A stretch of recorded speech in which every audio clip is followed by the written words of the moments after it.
አርቲስት ቴዎድሮስ ካሳሁን አዲስ አልበም ከለቀቀ በኋላ በፌዴራል ፖሊስ ምርመራ የተደረገበት ነው የሚሉ ወሬዎች እዚሁ ሶሻል ሚዲያ ላይ ሲናፈሱ ሰንብተዋል።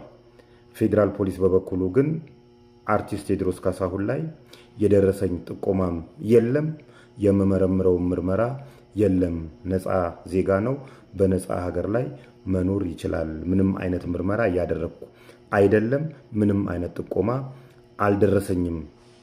በፌዴራል ፖሊስ ስም የሚደረጉ ምርመራዎች ካሉ ግን እዛ አካባቢ ካሉ ጥቆማ እንዲያደርሱ እንጠይቃለን የሚል መግለጫ አውጥቷል።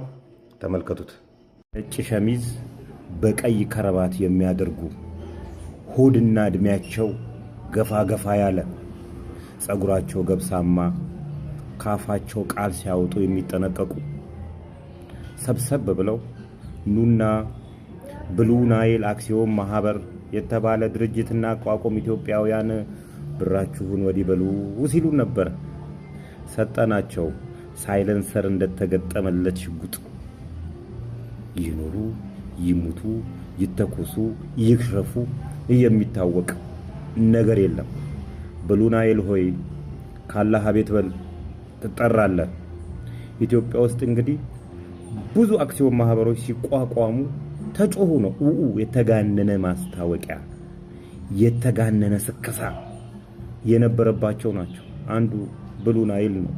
ይኑር ይሙት ይቀበር ይዳን የሚታወቅ ነገር የለም። ሌላኛው ሀበሻ ሲሚንቶ በእንደዚህ አይነት ኑና ኢትዮጵያውያን ሆይ ሀገራችንን በሲሚንቶ ሴክተሩ የሆነ ደረጃ እናድርሳት፣ በጋራም በልጽግ፣ በጋራ ሀገራችንን እንገንባ አሉ። ብር ለቀሙ። ስለመኖር ስለመሞታቸው እኛ አይደለንም፣ ባለአክሲዮኖቹም አያውቁ። አንዲት ቀን ጠርቶ አትርፍ ያለሁ ወይም ከስር ያለሁ ወይን ሞች ያለው ወይን ተቀብር ያለው አላለም። ወሊፍ ትራንስፖርት የትራንስፖርት ሴክተሩን ከፍ እናደርገዋለን፣ ኑ በጋራ እንስራ ስትሉን ነበር። ብር ለቀማችሁ፣ ትሞቱ ትኖሩ ትጥፉ የሚታወቅ ነገር የለም። 4-5 መኪኖች ገዝታችሁ ነበር አይተናል። ነገር ግን አንድ ቀን ኢንካም ስቴትመንታችሁን ባላንስ ሽታችሁን አላሳያችሁንም እያሉ ነው ስቶክ ሆልደሮቹ። ስለዚህ ካላችሁ አቤት በሉ። እነዚህ ድርጅቶች ሲቋቋሙ ጮኸው ነበር የተቋቋሙት።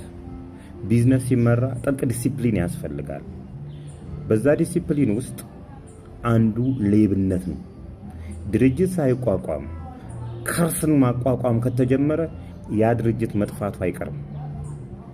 ስለዚህ እነዚህ አሁን የጠራኋችሁ 3 ድርጅቶች ብሉ ናይል፣ ሀበሻ ሲሚንቶ፣ ወሊፍ ትራንስፖርት ባለ አክሲዮኖቹ እየጠበቋችሁ ነው። አንድ ነገር በሏቸው፣ እየጠሯችሁ ነው።